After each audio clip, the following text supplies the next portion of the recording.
Thank you very much for agreeing that you don't read my obituary whilst I'm still alive. May I look at Sis Shelley and say thank you very much again for hosting us. I know you are going to be thanked appropriately later on, but beyond just hosting us, I think the outline that you have given about the transformational journey that you are leading of PwC is an excellent journey.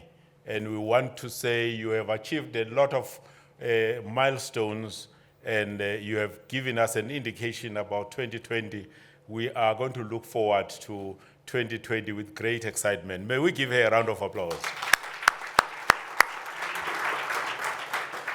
You encouraged us that we should indeed monitor, and I think some of us who are retiring or have retired would say, well, maybe later on. President of BMF, Mncane Mthunzi, omkhulu. Umthunzi wokuphumula amajiji namajongosi. And I would like to say in his absence, the chairman of the Maduke Lotte Ndlovu Legacy Trust, Professor Wiseman Kuhlu, a man whose parents were wise enough to name him Wiseman, and he grew to be a man who lives to be a life of purpose. May we give him a round of applause. The chief organizer of this function, who, when he engaged with me after the president, it was clear that I couldn't give no for an answer. Umonde Ndlovu Ukacheni, I recognize you, sir.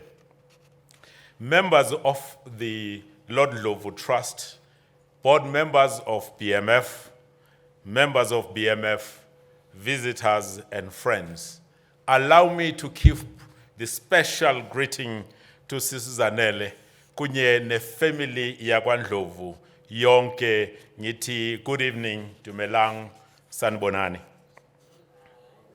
I would like to be saying to the Ndlovu Trust and the Ndlovu family, thank you very much for entrusting me with such a responsibility of giving or delivering this annual lecture, for which I doubt whether I am worthy. Ngiyazibongela. About Lot, I knew that people who are going to come before me are going to say so much that probably I should not say too much because they will have said it. And therefore, I want to, njengomuntu osukuma bethuna during the service yango Saturday, ngithi nami I associate myself with all the words which you have said. When I carried out the instruction which was given by Ujobe Kamachana, Uvusi Stole, quite a number of years ago, where he said, Bheki, be part of the funeral proceedings Gakacheni, I started my task. Ngathi ngonyaka wokufa kwenkosi uZiya. Ngayibona inkosi ihleli esihlalweni sayo esiphezulu nesiphakemeyo. Umsila wengubo yayo wawembese ithempeli. Phambi kwayo kwakunamaserafi anamaphiko ayisithupha. Ngamabili lamboza ubuso, ngamabili lamboza inyawo, ngamabili landiza. Ngezwa elinye lithi kwelinye, uyingcwele, uyingcwele, uyingcwele uJehova Sebawothi. Umhlaba wonke ugcwele inkazimulo yakhe. Insika zomnyango zathuthumela ngezwi lomemezayo, indlu yagcwala umusi. Ngase ngithi mina maye kimi ngokuba ngiphelile, ngokuba izindebe zami zingcolile, ngihleli phakathi kubantu indebe zabo ezingcolileyo, ngokuba amehlo ami abonile inkosi uJehova Sebawothi. Kepha landizela kimi elinye liphethe ilahle elivuthayo esandleni salo, elilithathe ngodlawu el-altari, lathinta umlomo wami, lathi bheka, ngokuba lokhu kuthindile indebe zakho, ububi bakho sebususiwe. izono zakho zihlangulwe. Futhi ngezwa izwi lenkosi lithi ngiyothuma bani ngubani oyosiyela ngathi bheka thuma mina Nkosi. I want to pause here because President Cyril Ramaphosa has popularized the issue of thuma mina Nkosi. However, the thuma mina Nkosi is very, very old. Abanye bayathunywa bayathumeka and others abathumeki. I then said, uLord Ndlovu wayenguthuma mina Nkosi person. uLord Ndlovu wayengumuntu wabantu. And I can't put it in English. Ngakho ngiyibeka ngesintu. uLord Ndlovu wayeyindoda yamadoda. uLord Ndlovu was a leader of leaders. uLord Ndlovu wayeyiqhawe lamaqhawe. And as I wrap up comments about uLord, because I want to move on, I hope this is going to capture the moment. Ngithi uLord Ndlovu was to BMF who Mandela was to the ANC. A round of applause.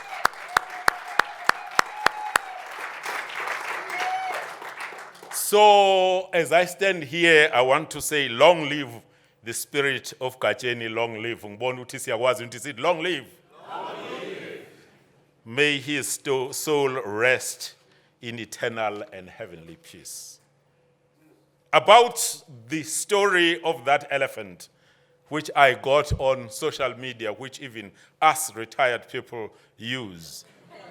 I'm told this is the elephant in the Kruger Park, which saw the cab, which was 2.5 kilometers away from the water, and realized that the cab was tired and the mother could not help it.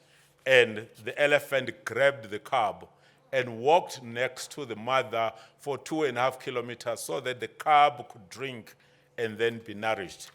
Banjalo, o Kacheni, o Boya Benyathi, o Busongwa Busombuluko.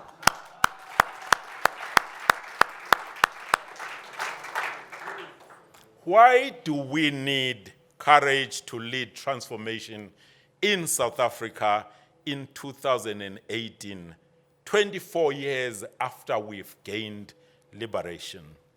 Allow me to take you through the journey. I may be unpopular in what I'm going to share with you. I may be pedantic in what I'm going to share with you. It may be that which you know. I hope, though, as we string it along, you may get my point. I wrote and I completed my speech about a week ago. And since I completed it, the world has changed a lot. And therefore, the speech which I am going to give to you, it is dated in a sense. And the person, and there's somebody who helped me with this speech, I was saying, now do I change it because of what happened in Nelson Mandela Metro? And she said, please wait until we see what happens in Tshwane. And so now we are dealing with those dynamics. But politically, if the Democratic Alliance governs the Western Cape, which is the tourist mecca of South Africa, it governs Cape Town, the parliamentary capital city of South Africa, it governs Tshwane, the government capital city of South Africa. It governs Johannesburg, the commercial and a business capital city of South Africa. And we're not so sure about Nelson Mandela, but Nelson Mandela is the Nelson Mandela Legacy Metro. And it controls more than 61% of all the Metro's operational budget. Does the ANC really govern South Africa alone? If we look at what the EFF is doing, saying, you know, we are going to move this and that, does the DA have power or the power lies with the EFF? So we look at EFF, we look at the DA, we look at the ANC. Let's look at business. And indeed, I acknowledge the members of BBC present here today. But who is the undisputed, authoritative, authentic apex representative of business in South Africa today? Is it Business Leadership South Africa or BLSA? Is it Business Unity South Africa, BUSA? Is it BBC or Black Business Council? business in South Africa is very deeply divided. Let's look at labor. Who is the undisputed, authoritative, authentic apex representative of labor in South Africa today? Is it the Congress of South African Trade Unions, COSATU? Is it South African Federation of Trade Unions, SAFTU? Is it the Federation of Democratic Unions of South Africa, FEDUSA? Is it Association of Mining and Construction Unions, AMCU? Similarly, labor is very deeply divided. Let's look at communities. Who is the undisputed, authentic, authoritative, APEC representative of communities? I'm going to mention just a few. Is it SANCO? They are fairly quiet in my view. Is it OUTA? They are loud. However, how broad is their representativity? Is it AfriForum? They are very legalistic. How representative are they? Similarly, communities are very deeply divided. Let's look at, since I started with ngonyaka wokufa kwenkosi uZiya, say, let's look at the churches. Foyi toch nkosi yami. Was it not their founder who said, ngibanikile ubukhosi owanginika bona ukuze babe munye njengoba nathi simunye? But the churches are shamefully divided. When you look at South Africa, therefore, South Africa is a society who are very, very deeply divided. Sometimes we like the good news. We punch above our weight and all that kind of thing. But when you take the microscope and you look at us thoroughly, the picture becomes different. The good book asserts, if the house is divided against itself, it cannot stand. And therefore, for me, I want to argue, as I hereby do, that we need courageous men and women who are going to lead the transformation so that we are united, so that we have a clear vision and we deal with the problems of our today. Are we fulfilling our generational mission as by Frantz Fanon? May we say he prophetically asserted, each generation must discover its mission, fulfill it, or betray it, isn't it? May we look at our country, put a bit of binoculars, and pity if you disagree with me. Let me look at it and say, where are we? If we look at the level of unemployment, we say total normal, it's 27.2%. Extended 37.2%. And youth, just normal, is 39.68%. If I was a referee, I would say red card. If you say green card, I would like us to talk because there are going to be refreshments later on. People who are living below poverty line, as per the state South Africa, 25.2%, that converts to 13.8 million people. I would say red card. If you look at crime per 100,000 people, murders, I'm told it's 34.1, which is saying 52 people are killed in South Africa every single day. From midnight last night to midnight tonight, it is going to have been 52 families which would have lost their loved ones. Rapes, 71.3. I would say red card. Robberies, 95.7. I would say red card. Drug-related crime, 524 per 100,000 people. I would say red card. May I continue and say, when we look at the annual cost of corruption, we're told it's more than 27 billion. And some people estimate that it's equal to 76,000 jobs on an annual basis, totaling more than 700 billion since 1994. I just want to pause and say, I am told that we have this wonderful train called Gautrain. Its cost of construction was somewhere between 27 and 30 billion rand. So can you imagine somebody stealing the whole infrastructure of Gautrain on a per annum basis? When I look at 700 billion, it was only a few years ago that the total national budget of South Africa was 700 billion rand. So can you imagine somebody stealing the whole total annual budget of the country in the 24 years that we have been in existence? Inequality.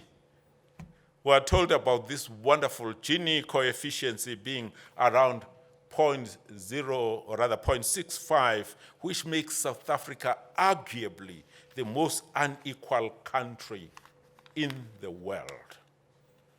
My conclusion, allow me to conclude, and I say, today South Africa is screaming very, very loud for courageous transformational leaders in all walks of life. We can't therefore have the politicians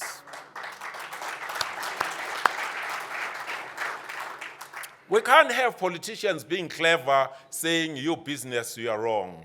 Business can't say clever, you labor, you are wrong. Labor can't say we're clever, you communities are wrong. Communities can't be clever to the churches and say, you churches are wrong. The churches don't have moral authority to hold the government accountable because of their own division.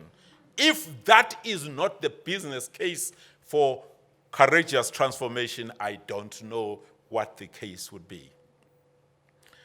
Program Director Langa, allow me to respectfully and yet honestly assert that so long as we, the so-called clever blacks, are too clever to meaningfully engage and interact with the allegedly shallow-thinking members of the ANC who seek to fight and kill for money-making opportunities, so long as we, the so-called clever blacks, are too principled to meaningfully engage and interact with the ideologically confused members of the DA and who are allegedly proxies of the white monopoly capital, so long as we, the so-called clever blacks, are too self-righteous to meaningfully engage and interact with the allegedly rude neo-fascists called the EFFs, so long as the so-called clever blacks are too busy and thus having no time to waste to meaningfully engage and interact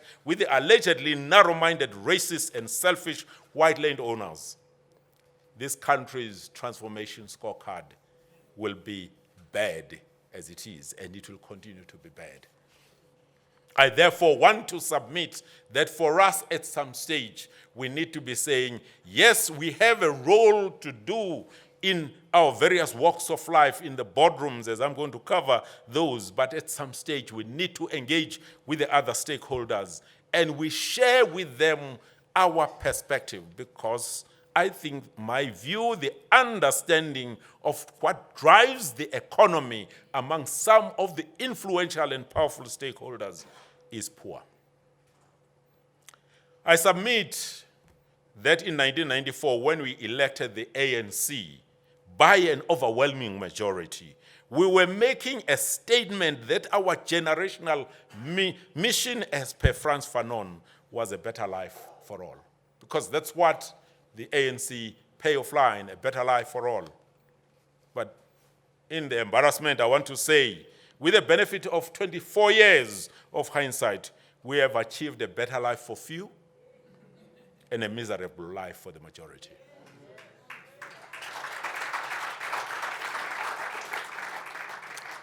We are the so-called black middle class. And at some stage, I wanted to understand what is the middle class. And I went to one of the dictionaries, which I thought was going to be clever. It said the middle class is the class which is in the middle between the top class. And I closed that book and I said, let me get something else. However, I understand the middle class are those people who have been born probably to poverty, who therefore understand poverty, but who are educated, are in professional positions, and they are in between, therefore, transitioned from poor class or lower class to an upper class. The transition is the middle class. Are those people who therefore understand what needs to be done. Why is courage an indispensable ingredient for transformational leadership? There is this guy called Machiavelli who, in his seminal book called The Prince, argued that there is nothing more difficult and dangerous and more doubtful of success than an attempt to introduce new order of things. Because the innovator, read for it, a transformational leader, has enemies of those who benefited from the current order, but he has lukewarm support for those who benefit from the new order. Therefore, transformational leadership is a very, very lonely affair. Because, therefore, it is a lonely affair, we need to deal with it with appropriate circumspection. President Mandela, in the statement, it requires a bit of close scrutiny. Sometimes we look at Mandela's statement and we get excited about it, whereas it has some pain built into it. He says, during my lifetime, I have dedicated myself to the struggle of the African people. I have fought against white domination. That makes sense. But he says, and I have fought against black domination. Do we ever pause and say, why did Mandela fight against black domination?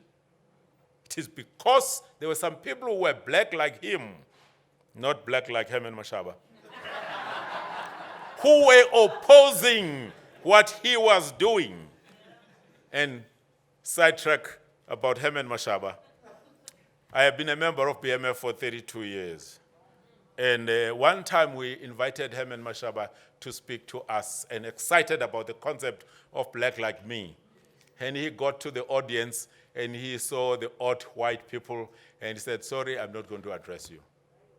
And we had to we plead with him and he said, sorry, I wanted to address black people, black like me.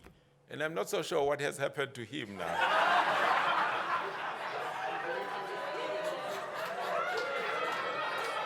I am not sure, but black like him. Madiba continues, he says, I have cherished the ideal of a democratic and a free society in which all persons live together in harmony and with equal opportunities. It is the ideal which I hope to live for and achieve, but if need be, is an ideal for which I'm prepared to die. Allow me to pause and ask you a question. What is an ideal for which you and I are prepared to die? What is an ideal for which you at work, you and I, are prepared to be fired? What is an ideal which you and I in business are prepared to say, I can go bankrupt? And may I digress, allow me, Program Director. We once were addressed by the Premier of the Eastern Cape. And the Eastern Cape is the home of the Methodist Church, among others. And she was saying to the people who were attending, you know, actually, we are 80% Christians in this country and in this province, but we are struggling with corruption. I am convinced it's not the 20% who don't believe in God, who are, but the 80% are involved. For us, what is the ideal for which we are prepared to die? And I think we need to have it as homework, because sometimes when you look at the mirror, mirror on the wall, and we look at ourselves therein lies the problem. Dr. Martin Luther King Jr. once argued that you have not started living until you find and commit to something for which you are prepared to die. And for us, we are caught up where we are. Transformation is comparable to or analogous to the revolution. And leaders of revolutions, especially the unsuccessful revolutions, are generally killed, literally and figuratively. And that's why, for us, we need courage to lead transformation. Then you may say to me, what is the most logical starting point in building up courage to lead transformation?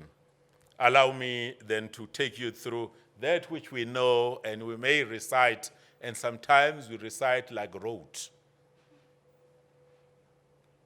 And he says, when I was young and free, and my mind had no limits, I dreamed of changing the world.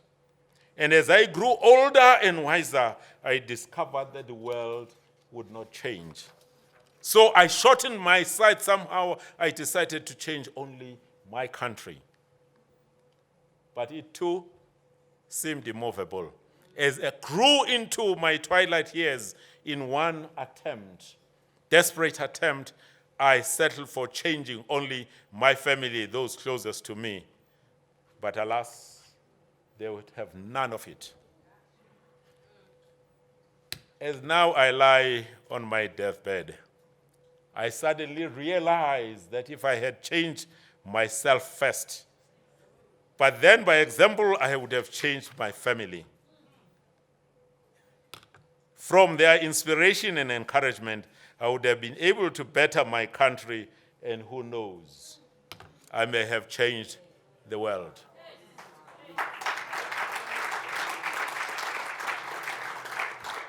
My appeal, therefore, is, because it's easy sometimes, you look at PwC and they quote their statistics, and it's easy to criticize them.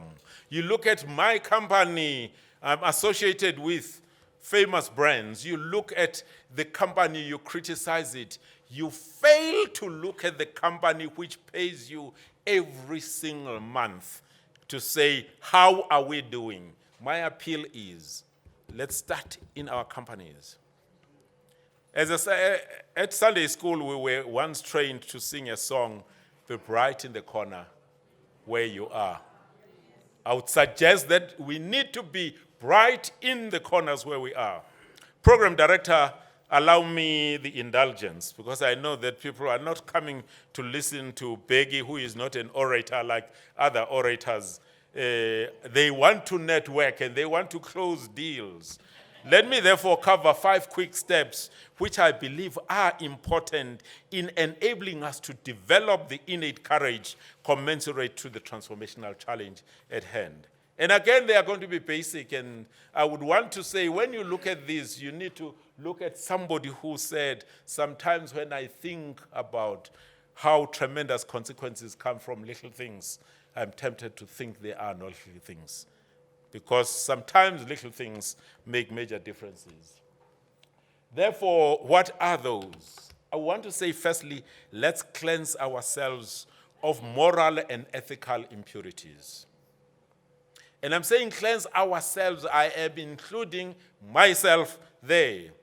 Because I say the most important and powerful weapon in the hands of a transformational leader is his or her moral authority. If you have moral authority, you can speak. But if you don't have moral authority, you would struggle. A transformational leader who knows and very clear of where she or he stands. A question, therefore, could be asked: if I have made major moral or ethical mistakes in my life, does it preclude me from being a transformational leader? I want to say, God forbid. God forbid. On Sunday, I went to church somewhere in King Williamstown. I listened to a very powerful sermon delivered by a very beautiful lady. When I wrote this speech, I was tempted to say, a drop-dead, gorgeous lady.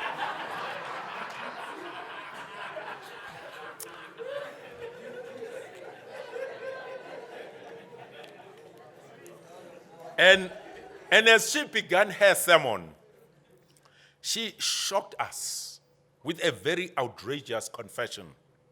Now, imagine a drop-dead, gorgeous lady saying, you know, in my life, I used to be a fornicator of note. And I was shocked, the congregation was shocked, but there were gentlemen in the corner who got kind of excited. Why didn't I meet you then?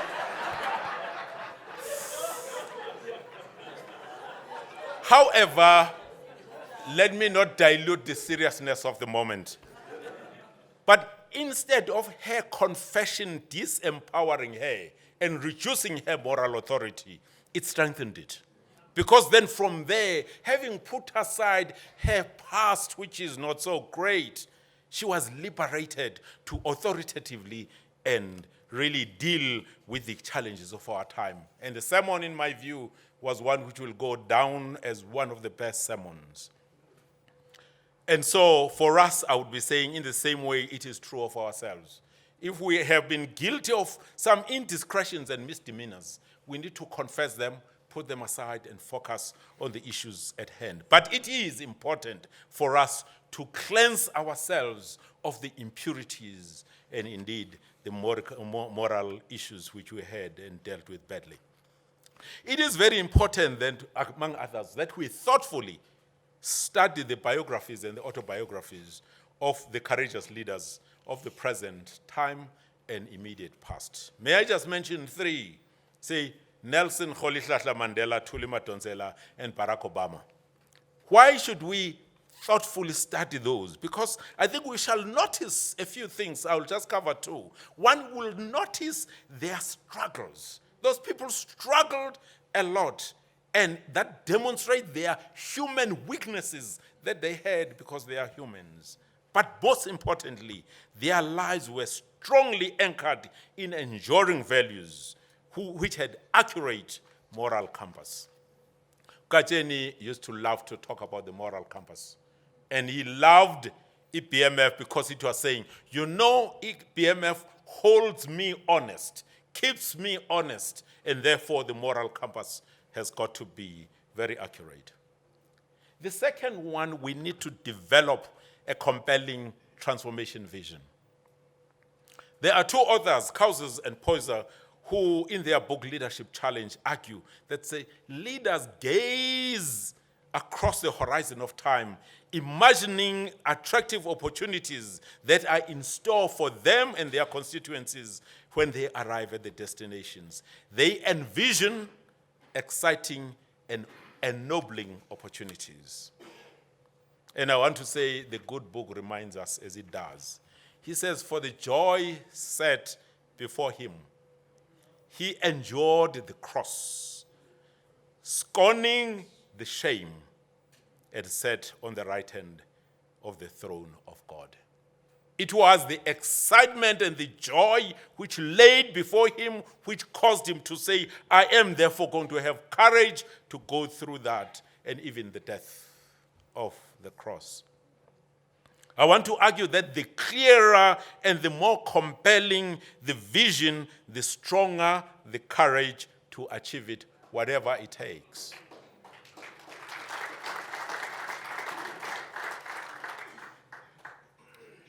May I get to say, let's deal, the putting together the guiding coalition. I'm running ahead of ourselves. Courageous transformational leaders put together guiding coalitions that are powerful and influential to overcome the resistance and withstand the onslaught of the opponents of change. If you are going to be a transformational leader and you think you are not going to have opposition, you are living in dreamland. But here in this earth where we live, especially in South Africa, you shall meet opposition. It is always advisable to look for the pioneers and the early adopters in order that our guiding coalition teams are strong and invincible. A question could be asked, if I am leading transformation, why do I need a guiding coalition? I would like to argue about 2 or 3 benefits of a guiding coalition and say it becomes a platform for brainstorming strategies and tactics which we are going to apply. Secondly, it becomes a source of inspiration because as a transformational leader, you need to be inspired. And thirdly, it is a reservoir for wisdom because you need wisdom at some stage. It's always important that we remind ourselves about the wisdom of age, that a mind that feeds on itself will soon be undernourished. And therefore, we need people around us who are going to say, watch for this, watch for that, and we ensure that we win with them. And when we win, we give them confirmation and affirmation. Strive for short-term win-win outcomes. Sometimes when we go through the transformation journey, we forget that it is a journey of 1,000 miles, and we forget to be excited about the benchmarks along the way. The adage, nothing succeeds like success, is very appropriate. And therefore, for us, it is important that we target to have short-term win-win goals. And we need to ask ourselves some questions, and this is the question for me, which I tend to find very sobering in many times. What would I do if I was not afraid? Let me repeat the question.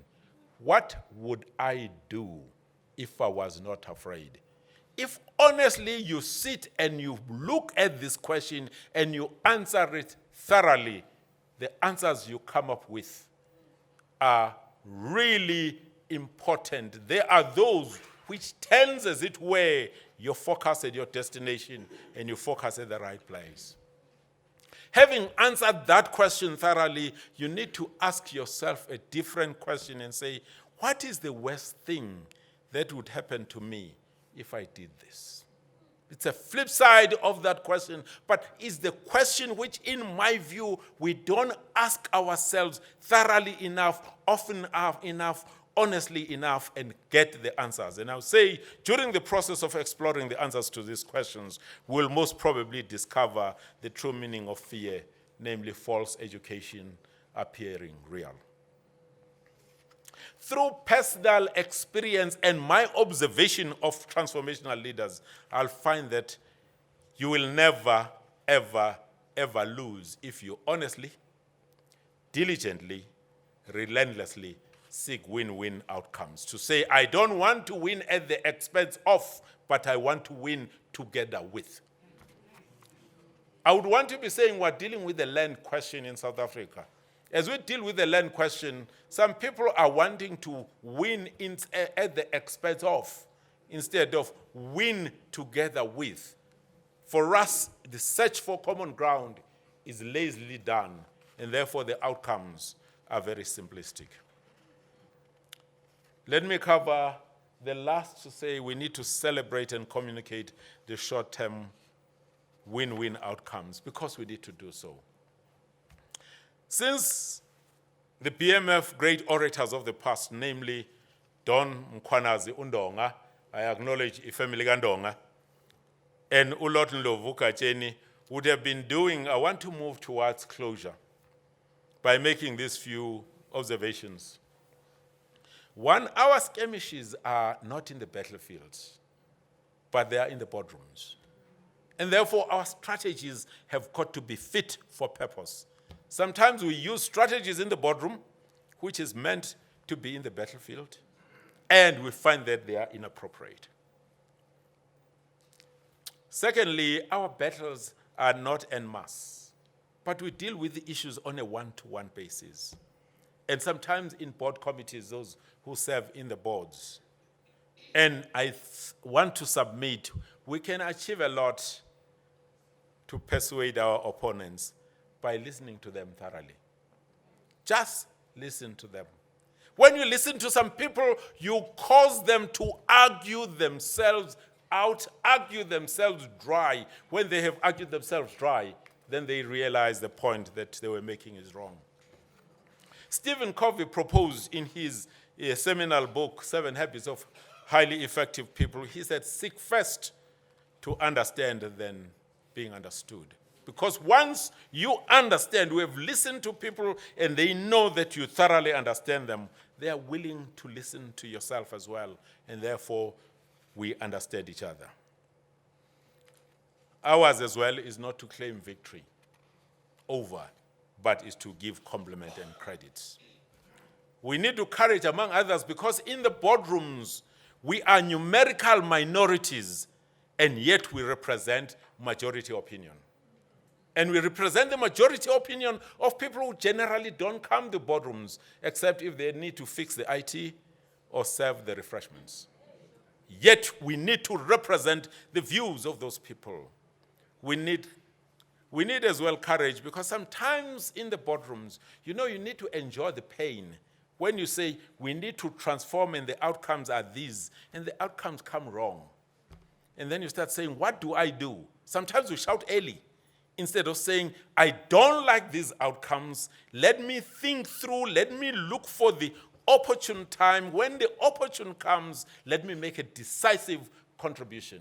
When we make contributions wrong, we struggle and we will not be successful. It is the good book says we battle not against flesh and blood, but against the principalities in high places. And when you do that, therefore, your strategy has got to be compatible with the high places that you deal with. May I say there is a personal takeaway question which I would like to plead with you to say, even if you didn't hear anything which I said. Umuzothi ufambulile nje uBheki bethu natokwana ebezama uze wajuluka, you are sweating blood. I request that you focus on this question, which says, what have I done lately that conclusively demonstrates my courageous transformational leadership? What have I? What have I? Because if you find that you can't quite do, can you really classify yourself as a transformational leader? And we should not look at issues which are small, continuous improvement, but something which is truly transformational. Now, I am left with probably one or two, Mr. President, Mthunzi, Wamachichi na Machongosi. And let me just cover this as quickly as I can, and many of you have seen it, but I would say, if you need to close your eyes and listen with your heart, listen to your heart. Ready or not, someday it will come to an end. All things you collected, whether treasured or forgotten, will pass to someone else. Your wealth, your fame, your temporal power will shrivel to irrelevance. It will not matter what you owned or what you were owed. Your grudges, your resentments, your frustrations, and your jealousies will finally disappear. So your hopes, your ambitions, your plans, your to-do lists will expire. The wins and losses that once seemed so important will fade away. It won't matter where you came from, on which side of the tracks you lived at the end. It will not matter whether you were beautiful or brilliant. Even your gender or your skin color will be irrelevant. What will matter? How will the value of your days be measured? What will matter is not what you bought, but what you built. Not what you got, but what you gave. What will matter is not your success, but your significance. What will matter is not what you learned, but what you taught. What will matter is every act of integrity, compassion, that word, courage, sacrifice that enriched and empowered and encouraged others to emulate your example. What will matter is not your competence, but your character. What will matter is not how many people you knew, but how many people will feel a lasting loss when you're gone. What will matter is not your memories, but the memories of those who loved you. What will matter is how you will be remembered, by whom, and for what. Living a life that matters doesn't happen by accident. It's not a matter of circumstance, but choice. Choose to live a life that matters. I became ahead of myself. Let me show you this picture, because I was ahead of yourself. This is the picture of the presidents who have led BMF. And I want to make a disclaimer, a serious disclaimer. I know that the elections for president of BMF are in the next month or so, and therefore some people are going to misread what I'm saying. Please don't misread it. Those are 12 presidents of BMF. And when I looked at this thoroughly, strange, Eric Mafuna founded BMF, and therefore Eric Mafuna wasn't quite influenced by many things other than what was happening in the country.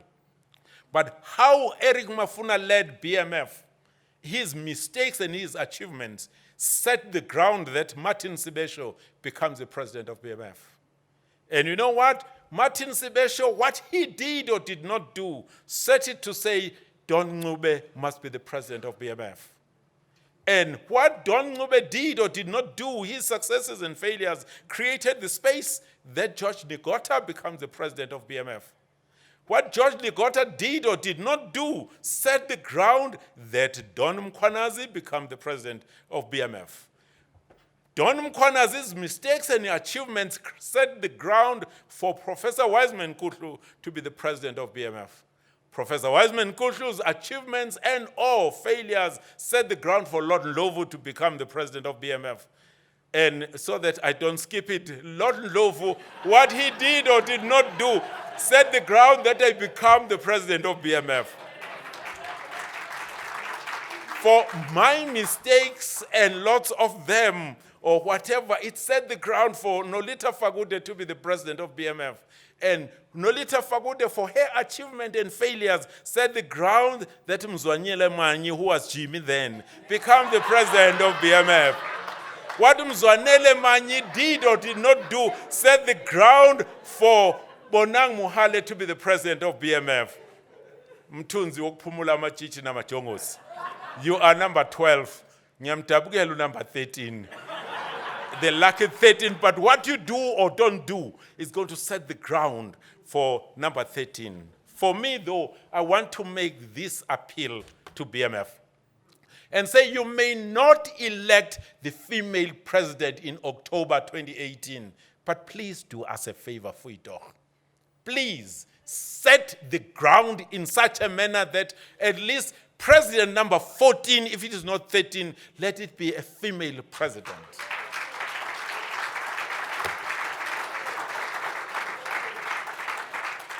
42 years, 12 presidents, 1 female. Surely BMF, we can do far better than that.